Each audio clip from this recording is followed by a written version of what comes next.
Hola a todos.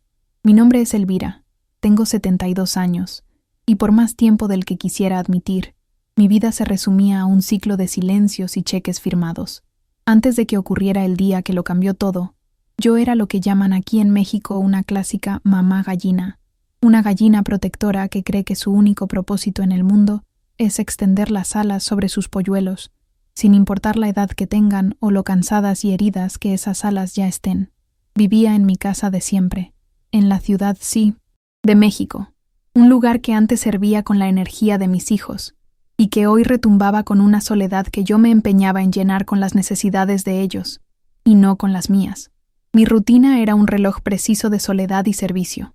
Me despertaba, cuidaba mis plantas, leía el periódico, y esperaba a que sonara el teléfono, y siempre sonaba.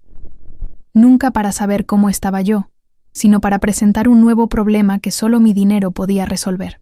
Guardaba una libretita de pasta azul, gastada por el imam tiempo, donde anotaba cada peso, cada centavo. No era un control financiero, sino un diario silencioso de mi propia anulación. Ser una madre luchadora fue la identidad que abracé toda mi vida. Enviudé joven y crié a mis hijos con el sudor de mi frente, asegurándome de que nunca les faltara nada. Ese orgullo, sin embargo, se transformó en una trampa en mi vejez. Mi hija Valeria, la luz de mis ojos, parecía haber olvidado que yo también tenía una vida. Para ella y para su marido, Esteban, un hombre que dominaba el arte de tener los bolsillos vacíos justo en el momento oportuno, yo me había convertido en una extensión de sus finanzas, un recurso inagotable. El amor que sentía por ellos y, sobre todo, por mi nieto, Mateo, era el pretexto perfecto que me daba a mí misma para justificar lo injustificable. Me convencía de que eso era cuidar, que era amor de madre. Pero, en el fondo del alma, una voz susurraba que el amor no debía doler tanto, no debía tener el peso de una obligación que me aplastaba lentamente, día tras día, cuenta tras cuenta. La escena que comenzó a agrietar la presa de mi paciencia ocurrió en un restaurante caro en Polanco. Un lugar que ellos escogieron. Claro, el mesero trajo la cuenta en una elegante carpeta de piel, y el teatrito de siempre comenzó. Valeria revolvió su bolso con un aire de sorpresa perfectamente ensayado. ¡Ay, mamá! ¡Qué cabeza la mía! Creo que dejé la cartera en el otro bolso. Esteban, al otro lado de la mesa, se dio unas palmaditas en los bolsillos del pantalón con una sonrisa descarada. A mí me pasó lo mismo. ¿Puedes creerlo, Elvirita? ¡Qué coincidencia! No había coincidencia alguna. Era un guión, y yo era la protagonista que siempre pagaba la cuenta al final. Mientras tecleaba el NIP de mi tarjeta, sintiendo la mirada de los otros clientes sobre mí, no sentí rabia. Sentí una humillación fría y profunda. Yo no era la matriarca de la familia disfrutando de un almuerzo. Yo era el cajero automático, la proveedora, una función. Y lo peor de todo era la mirada de mi nieto Mateo, que ya lo veía con una naturalidad que espantaba, como si las abuelas existieran solo para eso. Antes de continuar con el resto de lo que pasó ese día, permítanme hacer un pequeño paréntesis. Veo que este foro, este canal de historias, es un refugio para muchos de nosotros, pero me han dicho que más del 70% de las personas que encuentran consuelo e inspiración aquí no están suscritas. Si mi historia, o las otras que encuentras aquí, tocan tu corazón de alguna manera, te pido que consideres suscribirte. Es un gesto simple, pero que nos ayuda a seguir compartiendo estas travesías, a crear una comunidad más fuerte. No te pierdas más relatos que pueden, quién sabe, ser la luz que necesitas para tu propia vida. Suscríbete ahora y activa las notificaciones para no quedarte fuera. Ahora, prepárate para entender lo que aquella libretita azul realmente significaba y cómo se convirtió en la prueba de un crimen silencioso, uno que ocurría dentro de mi propia casa. Aquella libretita de pasta azul era mi confidente más fiel y cruel. No contenía secretos de amor ni desahogos de un alma solitaria, sino renglones y más renglones de números, cada uno representando un pedazo de mí que entregaba sin cuestionar. Supermercado Chedraui, despensa para casa de Valeria, 1,800 pesos. Juguete de superhéroe para Mateo, 950 pesos. Recibo de luz, casa de Valeria y Esteban, 780 pesos. Gas, $450. Cada anotación estaba hecha con mi caligrafía temblorosa, un testimonio del hoyo que crecía no solo en mi cuenta bancaria, sino en mi dignidad. La escondía en el fondo del cajón de la ropa interior, como si fuera una novela prohibida, el registro de una traición. Y lo era, una traición a mí misma. Hojear aquellas páginas era como ver una película de mi propia invisibilidad. Yo estaba ahí, en cada artículo, en cada cuenta pagada, pero al mismo tiempo, yo no existía. Era solo la mano que firmaba el cheque, la cartera que se abría. El golpe maestro, el que de verdad me hizo sentir que el suelo desaparecía bajo mis pies, fue la camioneta. Un día, Esteban apareció en mi casa con un vehículo de lujo, negro, brillante, oliendo a nuevo. Me sorprendí, claro, y le pregunté cómo habían conseguido pagar algo tan caro. Él sonrió, con esa sonrisa de quien se sabe con el poder, y dijo con la mayor naturalidad del mundo: «Ah, Elvirita, dimos un enganche y el resto lo estamos pagando en mensualidades. Valeria dijo que nos podrías echar la mano con las primeras, solo en lo que nos organizamos». Mi hija, a su lado, solo asintió, confirmando, sin siquiera mirarme a los ojos. En ese momento, miré por la ventana a mi propio coche, un modelo antiguo, fiel, que me había servido por más de una década y cuyo cambio yo posponía para poder cubrir los imprevistos de ellos. Estaba pagando por el lujo de un yerno gandalla mientras yo me contentaba con lo básico. El descaro, la normalización de aquel abuso, fue como una bofetada. Ya no era ayuda, era explotación. Para ahondar la herida, mi cumpleaños número 72 pasó como si nada. Recibí una llamada apresurada de Valeria por la mañana. «Felicidades, mamá. Todo lo mejor. Oye, te llamo más tarde porque andamos en una carrera. Vamos a pasar el fin de semana en Cuernavaca con unos amigos de Esteban». Y eso fue todo. Sin un pastel, sin una visita, sin un abrazo apretado de mi nieto. Mi día especial era solo un obstáculo en su agenda. Pasé la tarde sentada en mi sillón, viendo las horas arrastrarse, con un silencio que gritaba el tamaño de mi soledad. No era por los regalos ni por la fiesta, era por la consideración. Se trataba de ser vista, de ser recordada como persona, como madre, y no como la solución a sus problemas financieros. Ese día, me cayó el 20 de una forma brutal. Mi valor para ellos era puramente transaccional. Si yo no tuviera dinero, sería solo un mueble viejo y olvidado en la casa. Fue en ese sillón, en el silencio de mi departamento tras la llamada de cumpleaños, que la palabra «basta» retumbó en mi mente. No fue un grito, sino un susurro firme, nacido del agotamiento puro. Junté las piezas del rompecabezas, la humillación en el restaurante, la libretita llena de deudas, el descaro de la camioneta de lujo, la indiferencia en mi cumpleaños. Todo se conectó, formando una imagen clara y dolorosa. Ya no estaba ayudando a mi hija, estaba sosteniendo un estilo de vida que ni yo misma tenía, financiando la pereza de mi yerno y enseñándole a mi nieto que el amor de la abuela es algo que se puede comprar y usar. La tristeza dio paso a una claridad fría. La mamá gallina estaba exhausta. Sus alas ya no aguantaban más. Con el corazón en un puño y un miedo que me helaba hasta los huesos, tomé el teléfono. No le llamé a Valeria. Busqué en internet el número de una terapeuta. Era la primera vez en mi vida que pedía ayuda para mí. Hacer esa cita fue un acto de valentía y de vergüenza. En mi generación, la terapia era para locos, para gente que no sabía resolver sus propios problemas. Me sentía una fracasada por necesitar a una extraña para que me ayudara a lidiar con mi propia familia. Llegué al consultorio con el estómago hecho un nudo, esperando ser juzgada. El lugar era tranquilo, pintado en tonos neutros, y la terapeuta, una mujer de mirada serena, no me apresuró.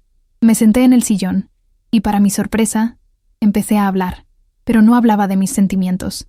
Recité los hechos, enumeré los gastos, los eventos, como quien presenta un informe de daños. Hablé de la camioneta, del restaurante, de las cuentas, todo con una voz monótona, casi robótica. Estaba construyendo un muro de hechos para ocultar el castillo de dolor que se derrumbaba dentro de mí. Esperaba que me diera una estrategia, una hoja de cálculo, un método para decir no, sin sentir culpa. La terapeuta me escuchó en silencio durante casi una hora, sin interrumpir, solo asintiendo con la cabeza de vez en cuando. Cuando terminé mi informe, un silencio se apoderó del aire. Yo esperaba la solución, la fórmula mágica. En lugar de eso, se inclinó un poco hacia adelante. Me miró directamente a los ojos e hizo la pregunta más simple, y a la vez, la más devastadora que he oído en mi vida. Entiendo todo esto, Elvira, pero ahora dígame, ¿y para usted? ¿Usted qué quiere? ¿Qué la haría feliz de verdad? La pregunta cayó en la habitación como una piedra. Abrí la boca para responder, pero no salió nada. Me quedé en blanco.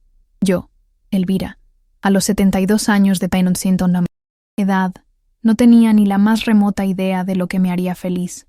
Me di cuenta, con un horror que me paralizó, de que había pasado tanto tiempo viviendo la vida de los otros, resolviendo los problemas de los otros, que me había olvidado completamente de mí. Me había borrado a mí misma. Mi felicidad era una página en blanco en el libro de mi propia vida. Lo que vino después de aquella pregunta de la terapeuta no fue una epifanía gloriosa, sino un diluvio. Las lágrimas que había contenido durante años, quizás décadas, comenzaron a rodar, silenciosas y tercas. No era un llanto de sollozos, de desesperación ruidosa, sino el llanto quedo de un luto profundo. Lloré por la Elvira joven, que soñaba con viajar y pintar, y que guardó sus pinceles y sus mapas para cuidar de la familia. Lloré por la Elvira de mediana edad, que se convenció de que la alegría de sus hijos era la suya propia, aunque eso significara borrar sus propios contornos. Y lloré por la Elvira anciana, que se miraba en el espejo y veía solo a una abuela, una madre, una proveedora, pero no a una mujer. Estaba de luto por la vida que no viví, por las elecciones que no tomé, por los deseos que ni siquiera me permití nombrar. Fue un dolor limpio, purificador, el dolor de encarar por fin la verdad. No salí de ese consultorio con un mapa para la felicidad, sino con algo mucho más valioso. Un primer paso, un único y aterrador paso. El destino, con su ironía cruel, había preparado el escenario perfecto. Minutos antes de 1900 que yo saliera para la consulta, Valeria había llamado. «Mamá, ¿qué te parece si vienes a cenar aquí a la casa esta noche? Hace tiempo que no estamos juntos». Esa invitación era un código que yo conocía bien. Significaba que las cuentas del mes estaban por vencer y la fuente tenía que seguir manando. La terapeuta y yo trazamos un plan de batalla absurdamente simple en su concepción, pero hercúleo en su ejecución. Iría a la cena, pero iría con las manos vacías, sin la despensa del supermercado, que siempre llevaba, sin el vino caro que le gustaba a Esteban, sin el discreto sobre con dinero. Iría solo como Elvira, una invitada. La idea era tan revolucionaria que me provocó náuseas. La tarde que siguió fue una larga y ansiosa preparación para la batalla. Me sentía como un soldado antes de entrar en territorio enemigo. Tomé el baño más largo de mi vida, como si el agua pudiera lavar no solo mi cuerpo, sino también las décadas de culpa y obligación autoimpuesta. Me quedé un buen rato, frente al espejo, no para arreglarme, sino para reconocerme. Traté de encontrar en mis ojos a la mujer sobre la que la terapeuta me había preguntado. «Elvira», le susurré a mi reflejo. Solo Elvira. En lugar de ensayar pretextos para no dar el dinero, ensayé frases de normalidad, frases que una invitada de verdad diría. «Agradezco la invitación. Huele delicioso». Arreglé mi bolso de forma deliberada. Saqué la chequera. Dejé solo lo esencial. Era un acto simbólico. Iba a casa de mi hija no como un banco, sino como una persona. El miedo era casi paralizante. Cuando el taxi se detuvo frente a su casa, mi corazón latía desbocado. Respiré hondo y toqué el timbre. La puerta se abrió, y la escena era exactamente como esperaba, pero mis ojos eran otros. Ya no veía solo el hogar de mi hija, veía la televisión de pantalla plana gigante que ayudé a comprar, la consola de videojuegos de última generación de mi nieto, el sofá nuevo que necesitaban. Fui recibida con los besos y abrazos de siempre, pero había una diferencia sutil. Era yo la que estaba diferente. Mateo, mi solecito, corrió a abrazarme, y por un instante la armadura que construí esa tarde casi se derrumba. La culpa gritó dentro de mí. ¿Le vas a negar algo a este angelito? Lo abracé con fuerza, inhalando su olor a infancia, y recordé las palabras de la terapeuta. Enseñarle el respeto y el valor de las cosas es un regalo mucho más grande que cualquier juguete caro. El baile comenzó incluso antes de sentarnos a la Mesa. Era una coreografía que me sabía de memoria, llena de movimientos sutiles e indirectas. Esteban empezó, hablando de la inflación, de cómo el precio de la gasolina era un absurdo. La vida está cada vez más cara, Elvirita. Suspiró, mirándome de reojo. Valeria enmendó enseguida, mencionando que la aseguradora del coche había llamado y que había una cuota inesperada que pagar. Era el calentamiento, la preparación del terreno para la petición principal. En cualquier otro día, yo hubiera mordido el anzuelo inmediatamente. No se preocupen, mis hijos, ya vemos cómo le hacemos. Pero esa noche me convertí en una espectadora. Escuchaba, asentía con la cabeza y ofrecía solo palabras vacías de solidaridad. Híjole, qué situación tan difícil, decía. Me imagino. El vacío donde mi oferta de ayuda debía estar era palpable. Un silencio extraño que flotaba entre nosotros. La presión aumentó. Mi pasividad los estaba confundiendo claramente. Valeria se sentó a mi lado en el sofá, con Pino Cientocent, una expresión de preocupación en el rostro. Mamá, estás muy callada hoy. ¿Pasó algo? ¿Estás bien de salud? Era la táctica del chantaje emocional, disfrazado de cuidado. Estaba pensando, sé que es mucho pedir, pero con esta cuenta del seguro, ¿no crees que podrías adelantarnos el dinero de la mensualidad de la camioneta? Solo este mes. Tú nunca nos has fallado. La frase, tú nunca has sido así, flotó en el aire, aunque no fue dicha. Mi corazón se aceleró. El viejo guión, grabado en mi alma, quería gritar. Claro que sí, mi hija. Sentí que mis defensas flaqueaban. Fue una batalla interna, violenta y silenciosa. Finalmente, una respuesta débil, una cobarde salida a medias, escapó de mis labios. Yo voy a ver qué puedo hacer. Fue una derrota. No dije sí, pero tampoco dije no. Y en su expresión vi que un tal vez, viniendo de mí, era suficiente para mantener viva su esperanza. Nos sentamos a cenar y la tensión podía cortarse con un cuchillo. La comida, que olía maravillosamente, no me supo a nada. Masticaba mecánicamente, concentrada en no dejar traslucir la guerra que sucedía dentro de mi pecho. Mi retirada, aunque parcial, había desequilibrado la dinámica familiar.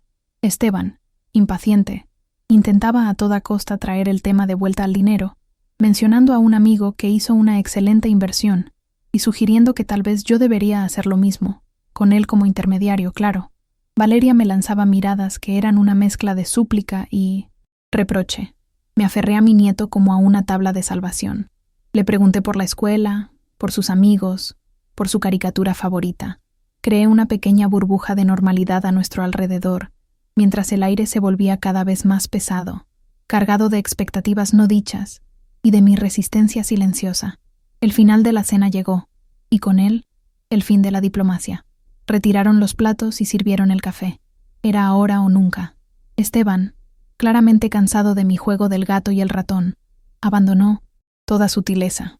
Se recostó en la silla, cruzó los brazos y me miró directamente. A ver, Elvirita, comenzó, con un tono que no admitía negativa. Sobre esa ayuda con la mensualidad de la camioneta de la que hablamos, vamos a necesitar el dinero para el viernes para no pagar intereses. Habló como si solo estuviera confirmando un arreglo preaprobado. Valeria, en un papel de apoyo perfectamente ensayado, añadió, sí, mamá, sería un alivio tan grande para nosotros. Tú sabes cómo andamos de apretados. El silencio que siguió fue el más fuerte que he oído jamás. Todas las miradas estaban sobre mí. Mi pecho parecía demasiado pequeño para mi corazón. Ese era el momento. El abismo frente a mí. Tenía que saltar. Respiré hondo, sintiendo el aire entrar en mis pulmones como si fuera la primera vez. Tomé mi vaso de agua y bebí un sorbo lento, un pequeño acto para darme un segundo de valor. Coloqué el vaso de vuelta en la mesa con una firmeza que me sorprendió hasta a mí. Doblé mi servilleta de tela con una precisión quirúrgica, enfocándome en el movimiento para calmar mis manos temblorosas. Entonces, levanté la cabeza. Miré primero a Esteban, luego a mi hija, Valeria. No había rabia en mi mirada, ni resentimiento. Había solo una calma que no sabía que poseía. Lo siento mucho, dije. Mi voz no tembló. Salió clara, límpida. Los amo muchísimo, pero esta vez no va a ser posible. Dejé que la frase flotara en el aire por un instante antes de asestar el golpe final. Ya no puedo seguir haciendo esto. Mis días de ser su cajero automático se terminaron hoy. La reacción fue exactamente como la terapeuta había previsto, pero vivirla fue surrealista. El primer impacto no fue de rabia, sino de puro y absoluto shock. Fue como si acabara de anunciar que la luna era de queso. Un silencio pesado e incrédulo descendió sobre la mesa. Esteban miró a Valeria con las cejas arqueadas, en una clara expresión de «¿Qué le picó a tu mamá?». Valeria, por su parte, solo me miraba fijamente, con la boca ligeramente abierta, los ojos desorbitados, como si estuviera viendo un fantasma. Hasta el pequeño Mateo, que jugaba con un carrito en el suelo, se detuvo y levantó la vista, sintiendo el cambio abrupto en la atmósfera, y en ese silencio ensordecedor, mientras el mundo de ellos se desmoronaba, el mío comenzaba a reconstruirse. Por primera vez en décadas, no sentí el peso de la culpa sobre mis hombros. Sentí una ligereza peligrosa, aterradora, pero innegablemente liberadora.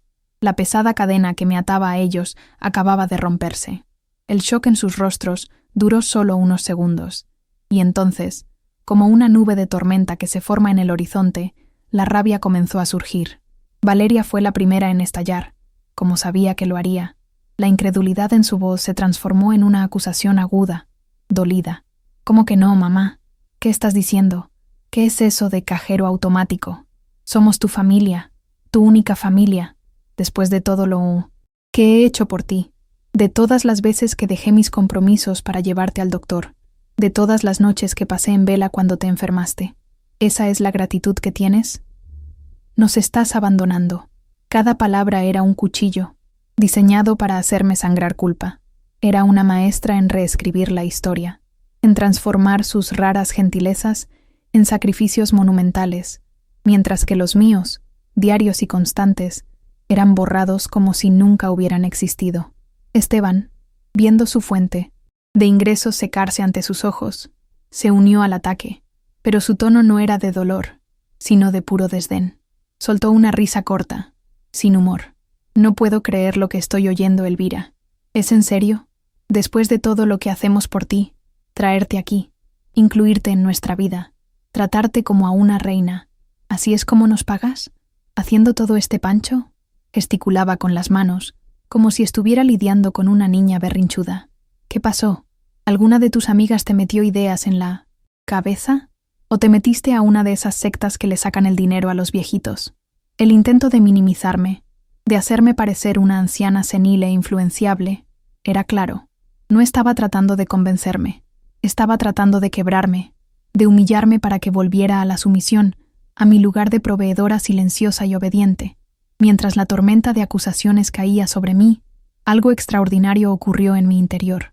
No sentí ganas de gritarles de vuelta. La antigua Elvira se habría disculpado, habría llorado, habría intentado explicarse, enumerando cada sacrificio, cada centavo. Pero la nueva Elvira, la que nació esa tarde en el consultorio, permaneció en su centro. Dejé que sus palabras pasaran a través de mí, como el viento pasa por un árbol firmemente arraigado. Cuando hicieron una pausa para respirar, hablé, y mi voz continuó sorprendentemente calmada. «Valeria, mi amor por ti es incondicional y nunca va a cambiar. Lo que cambió fue el amor por mí misma, que finalmente decidí rescatar». Me volví hacia Esteban. «Y no, Esteban, no me metí a ninguna secta. Simplemente me he inscrito en mi propia vida, y no te debo explicaciones sobre eso». Encaré la acusación principal de frente. Tal vez lo que estoy haciendo sea egoísmo, pero, honestamente, después de pasar 72 años viviendo para los demás, creo que por fin me he ganado el derecho a ser un poco egoísta. Mi calma inquebrantable los desarmó más que cualquier grito. No tenían un guión para lidiar con esta Elvira. Sin más argumentos, Valeria recurrió a su arma más poderosa, la que nunca fallaba: las lágrimas. Gruesas e inmediatas, rodaron por su rostro mientras su voz se llenaba de un temblor de víctima. «Si así lo quieres, mamá, si prefieres darnos la espalda de esta manera tan cruel, entonces no sé cómo va a ser nuestra relación de ahora en adelante». El ultimátum, la amenaza velada que siempre me hacía retroceder. «Me estás obligando a elegir entre mi esposo y mi madre que se niega a ayudarnos». Verla llorar me partió el corazón en 1000 pedazos. El dolor era real, físico, pero, por primera vez, Una claridad cortante se sobrepuso al dolor. No lloraba por la pérdida de mi amor, sino por la pérdida de mi apoyo económico. Y ese dolor, por mucho que me doliera admitirlo, era un dolor que ella necesitaba sentir para, quizás algún día, crecer. No respondí al ultimátum. Discutir sería caer en su trampa, darles más munición. En lugar de eso, hice lo único que me quedaba. Lentamente, apoyé las manos en la mesa y me levanté. Mis movimientos eran firmes, deliberados. Se está haciendo tarde, anuncié al tenso silencio. Necesito irme a casa.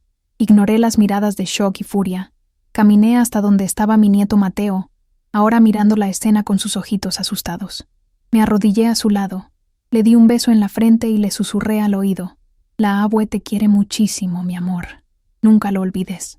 Me levanté y, sin mirar atrás, sin darles la satisfacción de ver el dolor que yo también sentía, caminé hacia la puerta principal.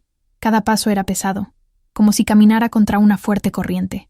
Abrir esa puerta y salir a la noche fue el acto más difícil y más liberador de toda mi vida. Al cerrar la puerta detrás de mí, el sonido del cerrojo pareció sellar mi destino. El pasillo del edificio estaba en silencio, y por un momento, el pánico me golpeó. ¿Qué he hecho?, susurró la voz del miedo. Pero entonces, la puerta del elevador se abrió, y entré. Cuando las puertas se cerraron, aislándome, miré mi reflejo en el metal. Vi a una mujer mayor, con el rostro marcado por la tensión, pero con un brillo en los ojos que no había visto en años. Era el brillo de la autonomía. Al salir a la calle, el aire fresco de la noche de la Ciudad de México nunca me pareció tan puro. Respiré hondo, llenando mis pulmones con el olor a libertad. El sonido de los claxones, las luces de los coches, la vida pulsando a mi alrededor. Todo parecía nuevo, vívido. Estaba aterrada y exultante, todo al mismo tiempo. Había saltado del acantilado. Ahora necesitaba aprender a volar. Conseguí un taxi rápidamente. Durante el trayecto a casa, no lloré.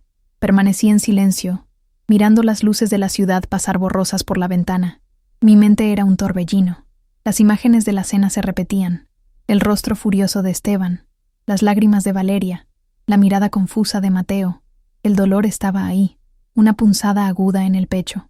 La posibilidad de perderlos, de verdad, era una sombra aterradora. Pero entonces, otra imagen se superpuso, la de mí misma, sentada en esa mesa, tranquila y firme. La voz que salió de mí, la fuerza que no sabía que tenía. Y comparé el dolor agudo de esa noche con el dolor crónico y sofocante de mi vida anterior. El dolor de ser invisible, de ser un medio para un fin. Y por primera vez, la elección se volvió obvia. El dolor del crecimiento, por más intenso que fuera, era infinitamente preferible al dolor del estancamiento. Cuando abrí la puerta de mi departamento, el silencio que me recibió era diferente. Ya no era el silencio opresivo de la soledad, el silencio de la espera por la siguiente llamada, por la siguiente exigencia. Era un silencio de paz, un silencio de posesión. Este espacio era mío, enteramente mío. Caminé por la sala, tocando mis muebles, mis fotografías. El sillón donde la revolución silenciosa comenzó ya no parecía un lugar de tristeza, sino un trono. Fui directo a mi habitación, al cajón de la ropa interior. Mi mano no, vaciló. Tomé la libretita de pasta azul. Sentí su peso familiar en mi mano, el peso de años de servidumbre voluntaria, pero ya no me asustaba. Era solo un artefacto de una vida pasada. Me senté en mi escritorio con la libretita azul. Por un instante, tuve el impulso de arrancar cada una de sus páginas, de quemar el registro de mi humillación y borrar el pasado, pero no lo hice. Esa libreta, por más dolorosa que fuera, también era parte de mi historia. Era el mapa que me había traído hasta aquí. En lugar de destruirla, la abrí en una página limpia, justo después de la última anotación de un recibo de gas pagado. Tomé mi pluma favorita, la de tinta negra y suave. En la parte superior de la página, escribí la fecha de ese día, y debajo, en lugar de un gasto para los demás, escribí la primera promesa para mí misma. 2 palabras que sonaron como música en mi alma. Primera clase. Pero no se trataba de un avión. Se trataba de mí. Y debajo de eso, escribí mi verdadero destino. el primer punto de mi nueva vida. Viaje a San Miguel de Allende. San Miguel de Allende. El nombre flotaba en mi mente como un sueño antiguo y empolvado. Era el lugar al que mi difunto esposo, Ricardo, y yo siempre planeamos ir. Queríamos jubilarnos allí, tal vez abrir una pequeña galería de arte, ya que él amaba la fotografía y yo la pintura. Pero la vida, y luego la muerte, pospusieron el sueño indefinidamente. Después de que él se fue, la idea de ir sola me parecía una traición, una profanación de aquel recuerdo.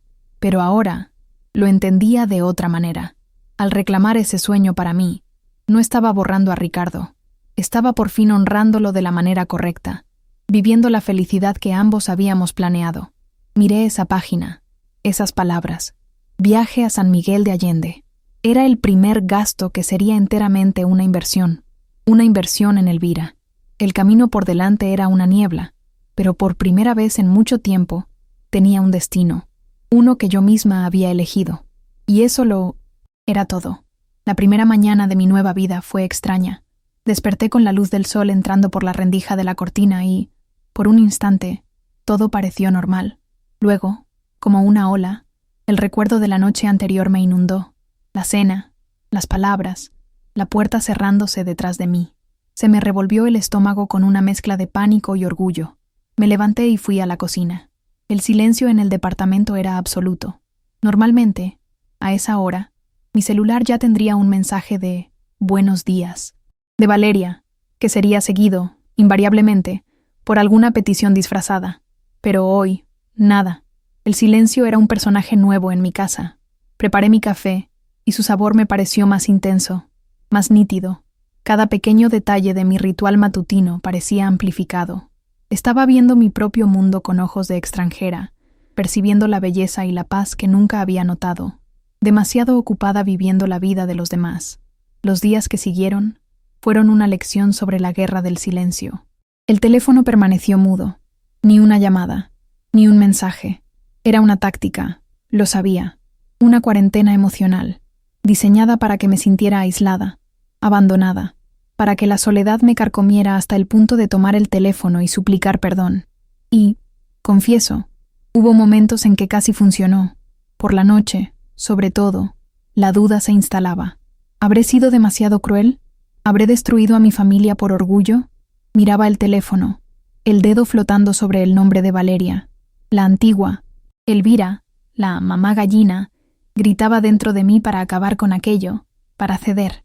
Pero entonces, mi mirada se posaba en el escritorio, donde la libretita azul estaba abierta en la página con las palabras San Miguel de Allende.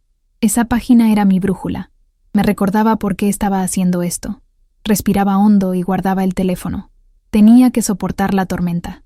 Para combatir el veneno del silencio, hice algo que la antigua Elvira consideraría una traición. Busqué vida fuera de mí y... círculo familiar. Abrí mi vieja y empolvada agenda y busqué un nombre que no había marcado en años. Ofelia, una querida amiga de la juventud, viuda como yo, con quien perdí el contacto porque siempre estaba sin tiempo. Un pretexto barato para... demasiado ocupada con los problemas de Valeria. Sentí un nudo en el estómago al llamar. ¿Y si no quería hablar conmigo? ¿Y si me había convertido en una extraña? El teléfono sonó 1, 2, 3 veces. Cuando estaba a punto de rendirme, oí su voz, inconfundible, un poco ronca por el tiempo. «Elvira, ¿eres tú, mujer? Milagro». El calor en su voz fue como un abrazo. La alegría genuina de oírme disipó todos mis miedos. Quedamos para tomar un café al día siguiente, y al colgar, sentí una chispa de algo que no había sentido en mucho tiempo: esperanza. El café con Ofelia fue más terapéutico que años de silencio. Sentadas en una mesita en la acera de una panadería encantadora, comencé a contar mi historia con vacilación, temiendo ser juzgada, como una madre desnaturalizada. Pero Ofelia, con la sabiduría de quien ha vivido mucho, solo escuchaba y asentía, con una sonrisa comprensiva en los labios. Animada, abrí mi corazón. Hablé del dinero, de la humillación, de la cena, de mi decisión, del silencio ensordecedor. Cuando terminé, Esperando un sermón, ella solo tomó mi mano sobre la mesa y dijo: «Ay, mi querida Elvira, si esa libretita tuya hablara, la mía cantaría una ópera completa, con derecho a 3 actos de drama y tragedia».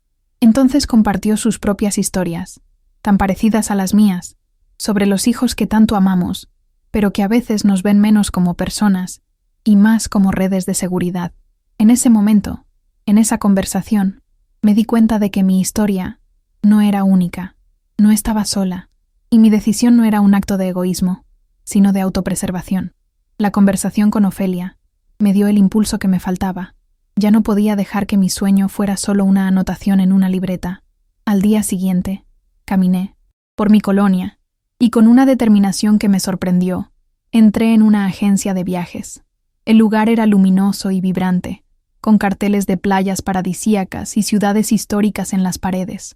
Me sentí un poco fuera de lugar, una señora de pelo cano en medio de jóvenes parejas y familias planeando sus vacaciones. Un muchacho simpático me atendió, y cuando preguntó: «¿A dónde nos vamos hoy?», respondí sin dudar: «A San Miguel de Allende», sola, conforme describía lo que quería: un hotelito, con encanto cerca del centro, tiempo para caminar sin prisa, para visitar las galerías, para sentarme en un café y simplemente ver la vida pasar. La emoción comenzó a burbujear dentro de mí. No estaba solo comprando un paquete turístico, estaba diseñando el primer capítulo de mi nueva vida. El momento decisivo en la agencia fue cuando tuve que pagar. Saqué de mi bolso la misma tarjeta de crédito que, semanas antes, había usado para pagar aquella humillante cuenta del restaurante. El mismo plástico, el mismo NIP, pero la sensación fue completamente diferente. No había vergüenza, no había el sabor amargo de la obligación, había poder, había elección.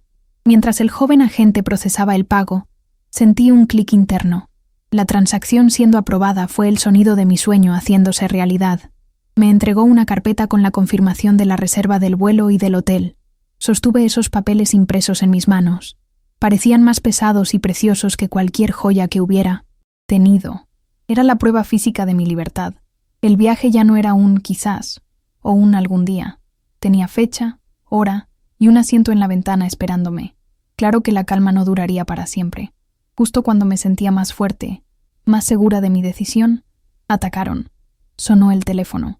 Era un número que no conocía. Contesté con cautela. «¿Elvirita?», dijo una voz falsamente mansa del otro lado. Era Esteban. «Qué bueno que te encuentro. Mira, disculpa que te llame así. Sé que debes estar molesta con nosotros, pero es que hay alguien aquí que no para de llorar. Mateo te extraña terriblemente». Se me heló el corazón. El chantaje usando a mi nieto, el arma más cruel y eficaz. Se pasa todo el día preguntando: «¿Dónde está la abue?». «Espera un poco, te lo voy a poner al teléfono». Antes de que pudiera protestar, oí la vocecita de mi nieto, pequeña y triste, decir una sola palabra que casi me destruye: «¿Abue?». El golpe fue certero, calculado para despedazarme y hacerme correr de vuelta a Bu. Ellos, de rodillas. Por un instante, su estrategia casi funcionó. Mi corazón de abuela se partió en 1000 pedazos al oír la tristeza en la voz de mi nieto. El instinto de la mamá gallina gritó, ordenándome que lo dejara todo, que corriera hacia allá y arreglara la situación, sin importar el costo. Podía sentir las lágrimas formándose en mis ojos, pero entonces, una claridad fría, forjada en los últimos días de reflexión, se apoderó de mí. Una abuela feliz, completa, y que se respeta a sí misma, es un regalo mucho más grande para un nieto que una abuela, que es un pozo de resentimiento y tristeza.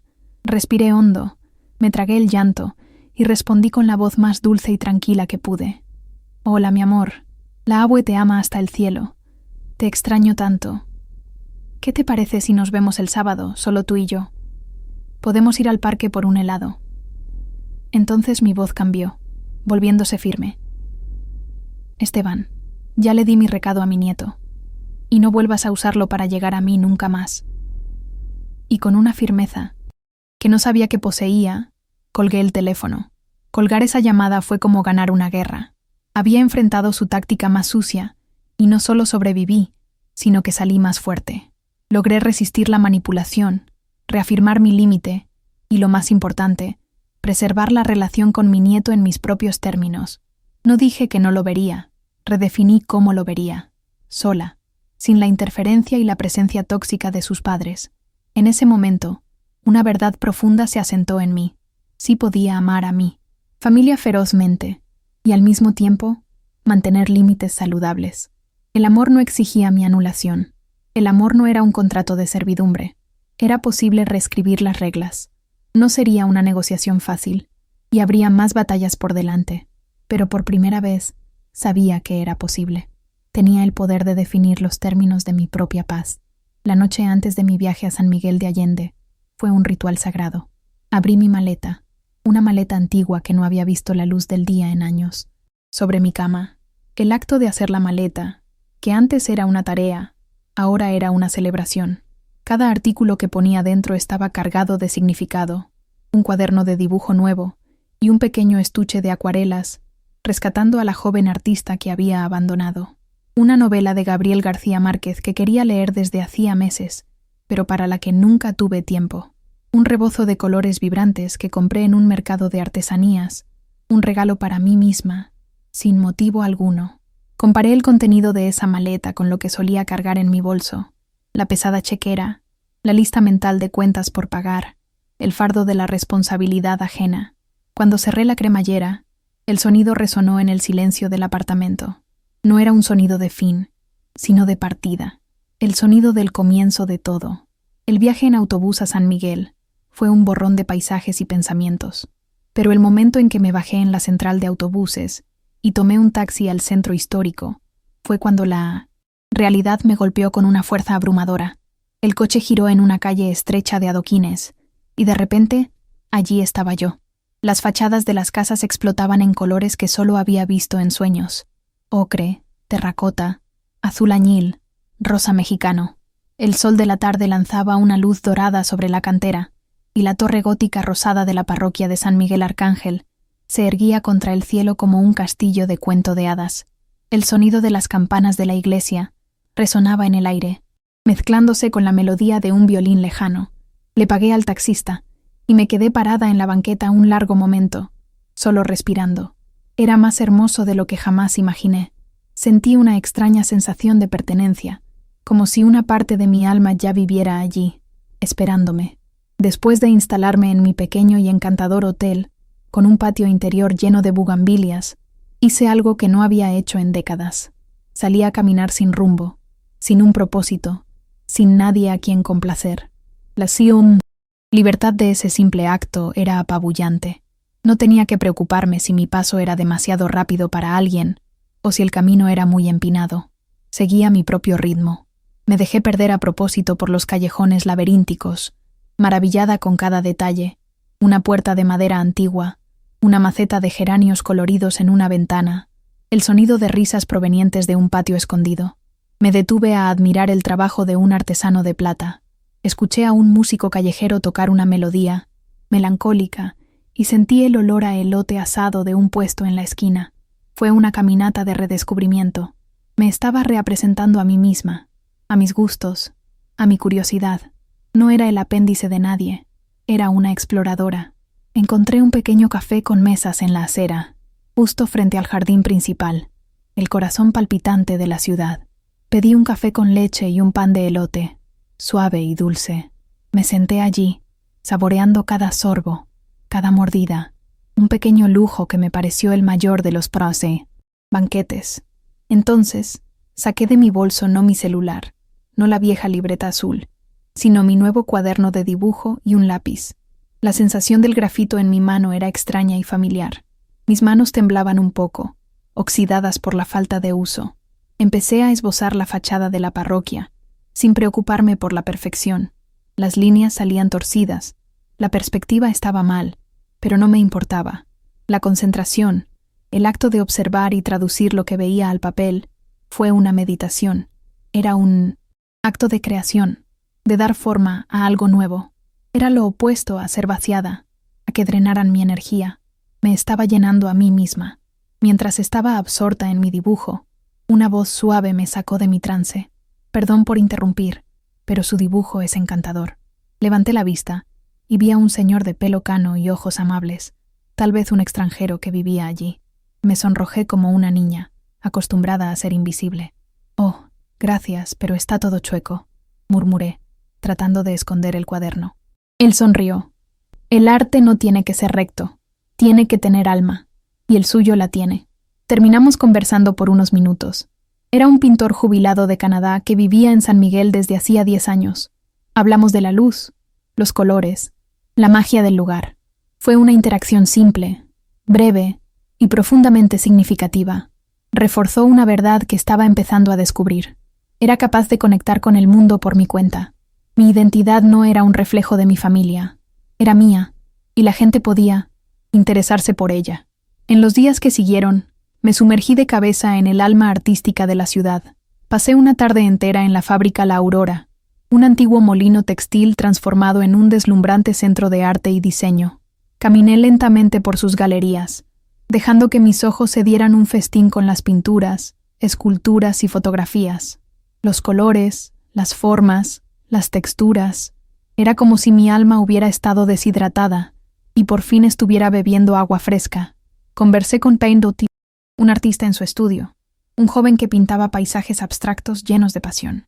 Y entonces hice algo impulsivo y maravilloso. Compré una pequeña acuarela, la pintura de una puerta azul con bugambilias moradas cayendo sobre ella. Era pequeña, no era cara, pero para mí valía una fortuna. Al pagarla, sentí la misma emoción de cuando compré el pasaje. Este dinero era para la belleza. Era una inversión en mi alegría. Mi redescubrimiento no fue solo visual.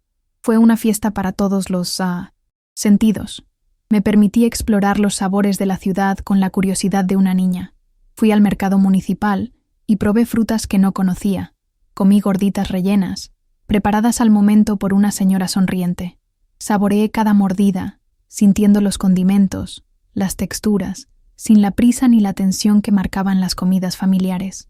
Por la noche, en lugar de encerrarme en el hotel, me sentaba en una banca de hierro en el jardín, escuchando a los mariachis tocar sus canciones apasionadas, observando a las familias pasear, a los niños correr. La melancolía y la alegría de esas melodías parecían narrar mi propia travesía. Eran momentos simples, pero tan llenos de vida. Ya no estaba viendo la vida pasar por la ventana.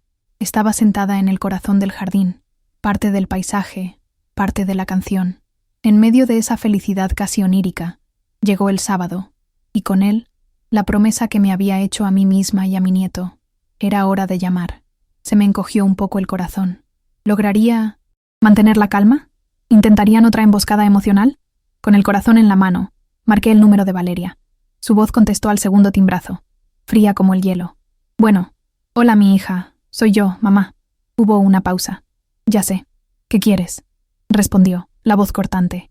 «Quisiera hablar con Mateo, como quedé con él», dije, manteniendo mi tono lo más neutral y educado posible.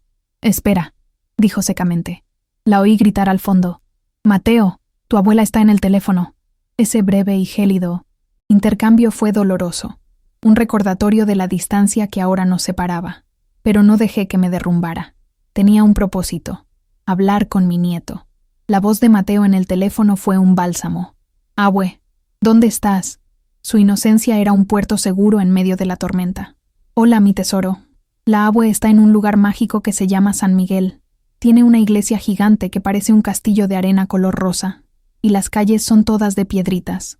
Le describí los colores, los sonidos, los dulces que probé. Me escuchaba, fascinado. «Te extraño mucho, abue». «Yo también, mi amor, más que las estrellas del cielo. Y te compré un regalo, un juguete de madera muy padre. Cuando regrese, te lo voy a dar y te daré el abrazo más grande del mundo. ¿Sale?». Gritó un «¡Sale!» animado. La conversación fue corta, dulce y llena de amor puro, sin contaminación, sin segundas intenciones. Fue la prueba de que mi lazo con él era más fuerte que el conflicto con sus padres. Cuando colgué, el teléfono, una ola de emociones me invadió. Había tristeza, sí, por la frialdad en la voz de mi hija, por la fractura en nuestra relación, pero también había una paz inmensa por haber logrado hablar con mi nieto, por haber mantenido ese puente de amor intacto. Sentada allí, En el balcón de mi cuarto de hotel, mirando las cúpulas de la ciudad, una profunda percepción me golpeó. Quizás, al alejarme, no estaba destruyendo a mi familia. Quizás le estaba dando su única oportunidad de sobrevivir. Mi presencia constante, mi apoyo incondicional, se había convertido en una muleta que impedía a Valeria y a Esteban caminar con sus propias piernas. Mi ausencia, por más dolorosa que fuera a corto plazo, los forzaría a enfrentar la realidad, a madurar, a convertirse en los adultos que debían ser. Tal vez mi acto de egoísmo era, en realidad, el mayor acto de amor que podía ofrecerles, la oportunidad de crecer. En mi última noche en San Miguel de Allende, decidí darme un regalo final. Hice una reservación en un restaurante en una azotea, famoso por su vista panorámica de la ciudad. Llegué poco antes del atardecer y me senté en una mesa en la esquina, con una vista perfecta de la parroquia. Pedí una copa de vino tinto, algo que rara vez hacía. Mientras el sol se ponía, el cielo se transformó en un lienzo de pintor, con pinceladas de naranja, rosa y violeta. La ciudad entera pareció brillar con una luz mágica. Las luces de las casas comenzaron a parpadear, una a una, como luciérnagas. Entonces, levanté mi copa. No había nadie allí conmigo, pero no estaba sola. Hice un brindis silencioso. Un brindis por Elvira, por la mujer que se perdió durante tanto tiempo, pero que finalmente estaba encontrando el camino de vuelta a casa, a sí misma. Un brindis por el valor de decir basta, y un brindis por el futuro, fuera cual fuera. En ese momento, sentí una paz tan profunda, tan completa, que las lágrimas que asomaron a mis ojos no eran de tristeza, sino de pura y serena gratitud. El regreso a la Ciudad de México fue un choque de realidades. Salí de la serenidad colorida y silenciosa de San Miguel y me sumergí de nuevo en la inmensidad gris y ruidosa de la capital. El aire pesado, el tráfico, la prisa de todos a mi alrededor. Por un momento, sentí una punzada de tristeza, como si despertara de un hermoso sueño. Pero, cuando abrí la puerta de mi departamento, la sensación cambió. El espacio ya no me pareció solitario o vacío. Parecía un santuario, mi refugio personal. Lo primero que hice, incluso antes de deshacer las maletas, fue tomar la pequeña acuarela de la puerta azul que compré. Encontré el lugar perfecto para ella en la pared de la sala, justo frente a mi sillón. Allí, sería lo primero que vería por la mañana y lo último antes de dormir. Un recordatorio diario no solo de un viaje, sino de una promesa. La promesa de nunca más abandonarme. Llegó el sábado, y con él, la cita con Mateo. Sentí un nudo de nervios en el estómago mientras caminaba hacia el parque. ¿Cómo sería? Valeria intentaría alguna escena. Esteban aparecería de sorpresa. Decidí que lo mejor era mantener el terreno neutral, como había sugerido la terapeuta. Esperé cerca de la entrada, y puntualmente, su coche se detuvo. Valeria bajó del asiento del copiloto. Estaba más delgada, con ojeras que el maquillaje no lograba ocultar. Abrió la puerta trasera y Mateo saltó, corriendo a mis brazos. Su abrazo fue el mejor remedio para mi ansiedad. Valeria nos observó de lejos, sin acercarse. Solo asintió con la cabeza, un gesto seco, casi corporativo, y dijo, «Regreso en 2 horas». Y se fue. Fue una victoria silenciosa. La frontera que yo había trazado estaba siendo, aunque a regañadientes, respetada. Aquellas 2 horas con mi nieto fueron de oro puro. Dejé de lado todas las preocupaciones sobre sus padres y me concentré solo en él. Corrimos, nos subimos a los columpios hasta que me dolieron las piernas de tanto empujarlo.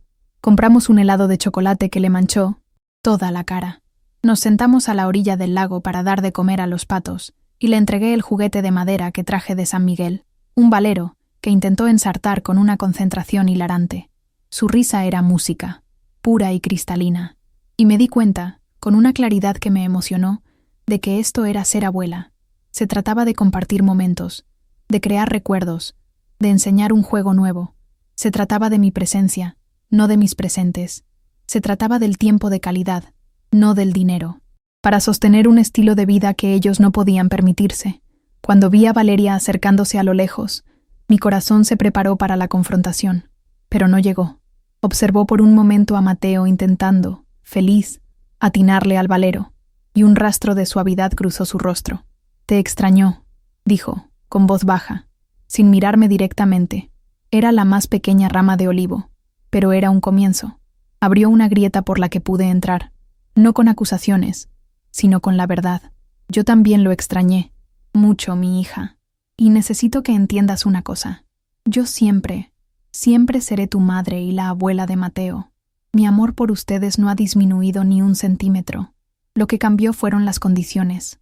El cajero automático cerró para siempre, Valeria, pero el corazón de tu madre y la puerta de mi casa siempre estarán abiertos, siempre que haya respeto. Su reacción no fue un milagro. No hubo lágrimas de arrepentimiento ni un abrazo de reconciliación. Pero, para mi sorpresa, tampoco hubo hostilidad. Había solo un cansancio profundo en sus ojos. Me escuchó. Por primera vez en mucho tiempo, sentí que realmente estaba escuchando, y no solo esperando su turno para hablar. Le conté brevemente sobre mi viaje, no para presumir, sino para mostrarle que yo tenía una vida, intereses, un mundo más allá de ella. Mencioné el café con Ofelia, mis caminatas. Le estaba mostrando sutilmente que mi universo ya no giraba en torno al sol de sus problemas y los de Esteban. Era una forma de decir, estoy bien sin ustedes, pero me gustaría que estuviéramos bien, juntos.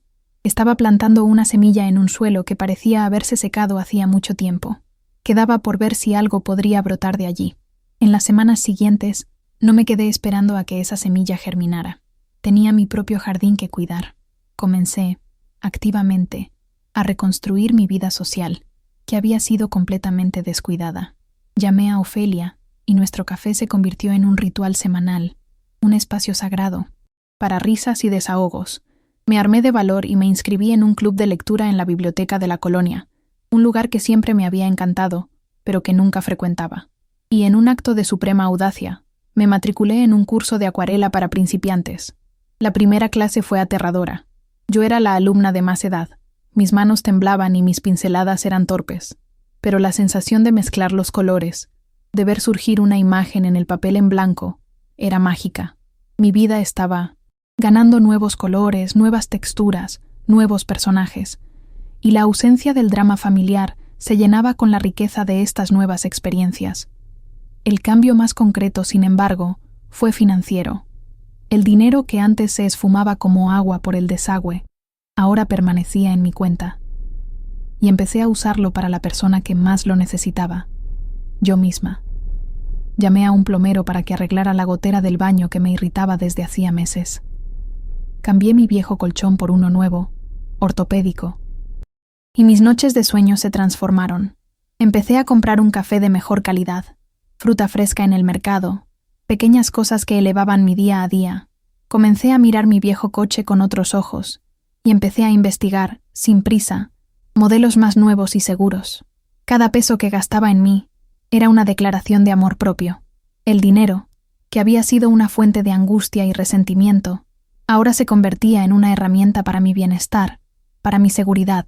Para eso había trabajado toda mi vida. Pasaron casi 3 meses de un silencio casi total por parte de ellos, roto solo por la logística de recoger y llevar a Mateo los fines de semana.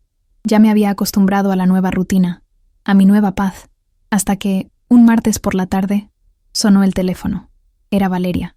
Me preparé para lo peor, pero su voz no era fría ni exigente. Era vacilante. «¿Mamá?», dijo, como si temiera que yo colgara.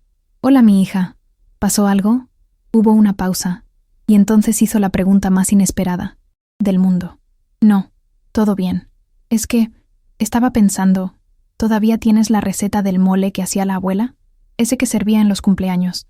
Yo quería intentar hacerlo». Me quedé en silencio, procesando. No estaba pidiendo dinero. Estaba pidiendo una herencia, un recuerdo, algo que solo yo podía darle. Mi corazón, que estaba en guardia, se ablandó al instante. Esa petición era una señal, la bandera blanca más significativa que podría haber izado. Estaba buscando una conexión, no una transacción. La antigua Elvira habría dictado la receta por teléfono y habría colgado, pero la nueva Elvira vio allí una oportunidad de oro, una oportunidad de construir un nuevo puente, sobre cimientos más sólidos. «Claro que la tengo, mi hija. Esa receta está guardada en mi corazón», le dije, con la voz entrecortada por la emoción. «Pero está llena de secretitos. Es difícil de explicar por teléfono. ¿Qué tal si vienes el domingo?» Podemos ir juntas al mercado a comprar los ingredientes y... Preparamos el mole en mi cocina. Yo te enseño todos los trucos de tu abuela. Hubo un largo silencio al otro lado de la línea. Pensé que tal vez había ido demasiado lejos, que se negaría. Casi podía oír los engranajes girando en su cabeza. La lucha entre el orgullo y la necesidad de reconectar. Contuve la respiración. Finalmente su voz llegó, más baja que un susurro, pero clara. Sí, mamá. A mí me gustaría mucho. En ese sí, oí un universo de posibilidades. No era la solución a todos los problemas. Esteban seguía siendo una sombra en el fondo del cuadro. Las heridas seguían allí, pero era más que un atisbo de esperanza. Era una puerta que, durante meses, había estado cerrada con llave y que ahora, por fin, se estaba entreabriendo. Ya no sería la proveedora. Estaba siendo invitada a ser la matriarca, la guardiana de las recetas, de los recuerdos, del sazón de hogar. Y ese papel, sentí, valía más que todo el dinero del mundo. El domingo que Valeria vino a mi casa para hacer el mole, fue surrealista. Al principio, un silencio incómodo flotaba entre nosotras en la cocina. Ninguna de las dos se atrevía a tocar el pasado. Entonces, simplemente abrí una bolsa de chiles secos y el aroma invadió el ambiente. Lo primero que tu abuela me enseñó, dije suavemente, es que tienes que hablar con los chiles, tostar cada uno hasta que suelten su perfume, pero sin que se quemen, porque si no, el mole se amarga. Y así, la cocina se convirtió en nuestro territorio neutral, nuestro espacio sagrado. No hablamos de maridos, ni de dinero, ni de rencores. Hablamos de comino y clavo, de la textura de las almendras, del chocolate de Oaxaca. Mis manos, arrugadas por el tiempo, guiaron sus manos, mucho más jóvenes, en el proceso de moler, mezclar y cocinar lentamente la pasta oscura y compleja. Fue una larga danza de reconciliación, ejecutada sin palabras, solo con gestos y sabores. Nos sentamos a comer en la mesa de mi cocina, solo nosotras dos, y Mateo, que comía su arroz con mole con un apetito voraz. Esteban no vino, Valeria no dio explicaciones, y yo no pregunté. El almuerzo fue tranquilo, pero no era un silencio tenso. Era una paz cómoda, llena solo por el sonido de los cubiertos y los halagos de Mateo a la comida. Después de su segunda porción, Valeria suspiró y miró su plato. Dios mío, mamá, no tenía idea del trabajo que era hacer esto desde cero. Es el trabajo de un día entero. Fue una confesión simple, pero que contenía un universo de significado. Era el reconocimiento del esfuerzo invisible, del trabajo y del amor detrás de las cosas que siempre había dado por sentadas. No dije nada. Solo sonreí, una sonrisa genuina, y dejé que le cayera el 20 a ella sola. Cuando llegó la hora de irse, mientras Mateo se ponía los zapatos, Valeria se detuvo en la puerta. Se volvió hacia mí, y en sus ojos había una vulnerabilidad que no le veía desde que era una niña. No pudo decir las palabras perdóname. Su orgullo todavía era una muralla demasiado alta. Pero encontró otra forma. Mamá, comenzó con la voz entrecortada. Gracias, por hoy, y por todo. Hizo una pausa, tragando saliva. Creo que nos equivocamos. Yo me equivoqué. Fue imperfecto, vago, pero fue la confesión más honesta que era capaz de hacer. Y para mí, sonó como la más hermosa de las sinfonías. Las lágrimas asomaron a mis ojos, pero esta vez eran de alivio. Me acerqué, le di un abrazo apretado, el primer abrazo de verdad en mucho tiempo, y le susurré al oído, te amo, mi hija, siempre. La reconstrucción de nuestra relación no ocurrió de la noche a la mañana. Los meses siguientes fueron un ejercicio de paciencia y de pasos de bebé. Hubo avances y retrocesos. Esteban continuó siendo una presencia distante y, sospecho, resentida. Pero algo fundamental había cambiado. Valeria ya no era su cómplice ciega. Comenzó a trabajar medio tiempo en una tienda, algo que no hacía desde que se casó. Empezó a hablar de presupuestos, de recortar gastos. La dinámica de poder se había alterado. Ya no eran ellos contra mí, eran ellos, como pareja, teniendo que enfrentar el mundo real. Y yo observaba desde una distancia amorosa, ofreciendo apoyo emocional cuando se me pedía, pero nunca más apoyo financiero. Les estaba enseñando a pescar, después de haberles dado el pescado por demasiado tiempo. Llegó mi cumpleaños número 73, y el recuerdo de la desastrosa celebración del año anterior todavía era una pequeña cicatriz. Pero esta vez yo estaba al mando. No esperé una llamada o una invitación. Yo misma hice mis planes. Decidí dar un pequeño almuerzo en mi departamento. Invité a Ofelia, a mis nuevas amigas del club de lectura y a algunas compañeras de la clase de acuarela. Pedí mi comida favorita de un restaurante local. Decoré la mesa con flores frescas y puse música suave. Estaba celebrando mi vida, rodeada de personas que me veían y me valoraban por quien era ahora. La alegría en esa sala era genuina, ligera, sin compromisos. Me estaba celebrando a mí, mi travesía, mi paz reconquistada. Y la felicidad era tan palpable que podía saborearla. En medio de mi almuerzo de cumpleaños, entre las risas y las conversaciones, sonó el timbre. Mi corazón dio un vuelco. Por un momento, temí una escena desagradable. Pedí permiso a mis invitadas y fui a abrir.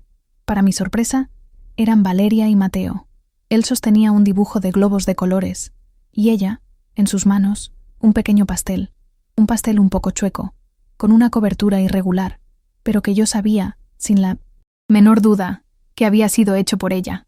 Nosotros no queríamos interrumpir tu almuerzo, dijo, un poco cohibida.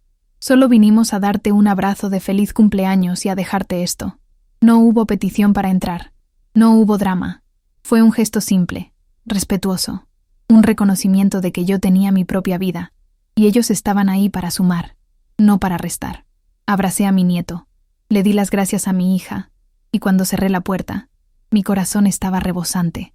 Esa noche, después de que la última amiga se fue, y los platos estaban lavados, el apartamento estaba en silencio. Pero era un silencio pleno, lleno de los ecos de un día feliz. Me senté en mi sillón, y por un impulso, fui al cajón y saqué la libretita azul por última vez. Hojeé rápidamente sus páginas, una película de mi antigua vida pasando ante mis ojos. Las cuentas del súper, los juguetes, la mensualidad de la camioneta. Era el diario de una mujer que se había perdido. Fui a la última página escrita, la que contenía la anotación de mi viaje. Pasé a la hoja final, completamente en blanco. Tomé mi pluma. Escribí la fecha de ese día, mi cumpleaños número 73. Y al lado, escribí una sola palabra: pagado. No en el sentido de una deuda saldada, sino en el sentido de una vida pagada, de una cuenta conmigo misma que por fin estaba al día. Cerré la libreta y la guardé en el fondo de una caja de recuerdos. Su historia había terminado. Me levanté y fui al espejo del pasillo, el mismo espejo que tantas veces reflejó mi rostro cansado y abatido. Miré a la mujer que me devolvía la mirada. Las arrugas estaban todas allí, quizás incluso algunas más, pero la expresión era otra. Las líneas de preocupación alrededor de mi boca parecían más suaves, casi como marcas de sonrisa. Mis ojos, que antes cargaban el peso del mundo, ahora tenían un brillo sereno, una profundidad tranquila. Todavía veía allí a la madre y a la abuela. Esos roles eran parte de mí, pero, por primera vez, también veía claramente a la artista, a la viajera, a la amiga. Veía a Elvira, una mujer completa, protagonista de su propia historia, ya no una actriz de reparto en la vida de otros. Me había rescatado de las cenizas de mi propia bondad mal administrada. Reflexionando sobre toda esta travesía, entendí que el basta que dije esa noche fue mucho más que una negativa a dar dinero. Fue un grito por mi dignidad. Fue un acto de amor propio tan radical que cambió la órbita de toda mi pequeña galaxia familiar. Fue la lección más difícil y más importante que enseñé, aunque fuera tardíamente. El amor, para ser verdadero, necesita caminar de la mano del respeto. Sin él, se convierte en una carga, en una explotación. Y me di cuenta, con una claridad que me emocionó, de que al salvarme a mí, quizás le di a Valeria la oportunidad de salvarse también. Tal vez el mayor legado que le dejaría a mi nieto Mateo no sería una herencia jugosa en el banco, sino el recuerdo de una abuela que, incluso en la vejez, tuvo el valor de levantarse y luchar por su derecho a ser feliz. Entonces, a todos ustedes que están leyendo mi historia en este foro, mi relato termina aquí, pero mi vida, no. Mi relación con mi hija está en un lento y cuidadoso proceso de sanación. Mi casa está llena de amigos, de lienzos pintados y de paz. Esa paz es hoy, mi bien más preciado, y no la cambio por nada. Si puedo ofrecerles un consejo, desde el fondo de mi corazón de 73 años, es este. Nunca es demasiado tarde. Nunca es tarde para mirar la historia de tu vida y decidir que el final no es lo suficientemente bueno. Nunca es tarde para tomar la pluma, pasar la página y empezar a escribir un nuevo capítulo. Un capítulo sobre ti, porque tú, sin importar tu edad o tus circunstancias, vales la pena, vales la lucha. Ahora que has visto esta increíble historia de superación, recuerda, tu fuerza está dentro de ti. Así como Elvira enfrentó sus desafíos, tú también puedes vencer los tuyos. ¿Has superado algún desafío difícil en tu vida? ¿Cómo te ayudó la perseverancia a vencer? Comparte tu historia en los comentarios de abajo. Inspirémonos unos a otros. No olvides suscribirte al canal y activar las notificaciones para recibir más historias que pueden transformar tu camino de superación. No dejes pasar esta oportunidad. Haz clic en el video que aparece en pantalla ahora para descubrir otra inspiradora historia de superación que fortalecerá tu talento.